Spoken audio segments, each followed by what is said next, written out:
Hey move makers, Chungdha here. Today we're going to talk about the Opteka CXS-300. This is a pretty nice shoulder rig that I use. It's also a bit modified. If you can see, the rods in the middle are actually aluminium instead of being black. I actually went to a metal workshop and made these for pretty cheap. They are like 10 bucks. So I had a new shorter rods. I still have the original rods if I ever want to sell this set as a whole, that I can also sell it as the original. But being a shorter rods, these rods right now here are 40 centimeters, so it can also fit into my Manfrotto backpack if I disassemble this whole thing. However, with the original rods, which are 55 centimeters, they are pretty long and they wouldn't fit in most of my bags, or it has to travel inside my light bag, which I don't travel with the whole time. Otherwise, it has to be with one of the bigger tripods, and most of the time I use a very light, simple tripod, so this whole setup wouldn't be set up or fit in the whole thing.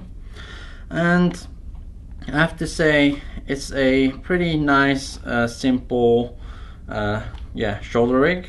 However, there's one thing: the shoulder pad, this knob is already tightened very tight, but it's still slightly loose that I can move the pad slightly a few millimeters, so it's pretty easy to just still push it around, which is, I think, the problem of this design itself.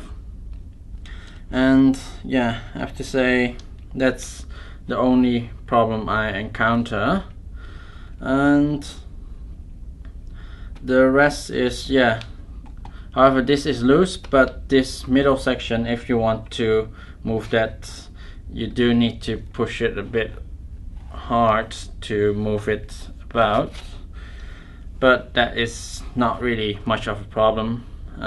It'd be nice if this section be easier to be moved around loosely and also to be tightened pretty tight, because slightly could use this as a kind of a short slider, as the mounting point for your tripod is not under here, as under here there is actually those inbus. I'm not sure how the English naming is for that, but in Dutch is inbus. But here are literally 3 inbus screws, and there are basically 2 which are the size for the tripod heads, and one of a normal like tripod quick release plates, those kind of small screws. And under the shoulder pad here at the bottom, there's also 2 holes, one for the normal quick release plates, and the other is for the tripod head size screws. It's a very nice and easy to come apart. And also another thing is, this rod can't be moved left or right. You can move the handlebars easy close to each other, or position how you want. If you're left-handed or you want this to be other way around, you just move this around and then turn it around, so this side would be longer instead of this side. And for the rest, the design wise, it's quite simple. It's looks okay and looks very professional. One thing is, like, I don't directly put the tripod or the camera directly on here, as it's quite offsetted, and if it's directly on here I would be looking like this to the monitor. So I'll show you how it looks like when I have it set up, how I actually use it. So here we got the setup that I would use. I have the camera mounted on here, and it's on a quick release, and then it has a flash bracket or a small twin bracket. This bracket basically set off the camera, so I can easily look through it without having to bend all the way over to the middle here. and also because it's a trim bracket I can mount something extra. Here I have a ball head, and then I have the H4n here mounted. The H4n is in an angle, so I can also see the monitor or the sound levels on the H4n.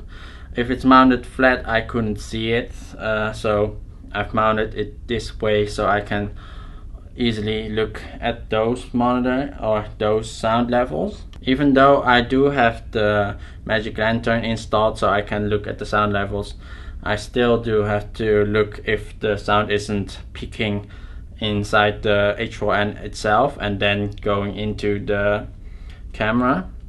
So easily access to all the things. I can easily access the buttons of the H4n. Another thing is I can turn and twist the mic on top. I'm using the Rode NTG2. I have to say, to use this setup is mostly to have a nice setup you can move around without having to set up a tripod, and mostly if you don't have space for a tripod, this be a nice setup to use. However, you should know using this doesn't mean like that running around you will be getting steady shot while running, because basically walking about you still get like your shoulder moving. I have to say, using this setup it's pretty heavy, so even though I don't have the extra weight on the back, it will still be a heavy setup as a lot of the weight is on your shoulder and also on your arm. And I have to say, keeping it steady is when standing it's actually easy, but if you crouch down your body be even less stable, and then trying to use one arm to rec focus is pretty hard, especially if you try to rec focus on something really small in front of you. And mostly using this for an interview it's not much of a problem, and quickly using it to film an event is a okay thing because you don't have to set up a tripod, especially if you don't have space for a tripod. However, if you are in a really tight spot, this sometimes still be a pretty big thing. Setup time for this, especially if you have everything disassembled, you use a lot of time to assemble this. And but it's if you're into using a shoulder rig, this is pretty much a nice setup to use. And the price for this shoulder rig is not extreme expensive, because you can buy it off eBay for $150 and it's a lot of the shippers also ship it for free, so it's pretty nice deal compared to one of those others that cost you around 1,000 or even more. Also, I don't use the whole length, so if I would want to mount a mount a mat box on it, I wouldn't be able to do it, so I had to make some kind of a full-on different kind of setup. But I have to say, I don't really use a mat box that much. If I use an ND, I use a variable ND that I directly screw onto the lens itself. And the French flags I don't really have to use that at all. That was mainly it. If you have any questions, please comment below. If you like this video and want to see more upcoming videos, please subscribe, and I'll hope to see you next time. Bye bye.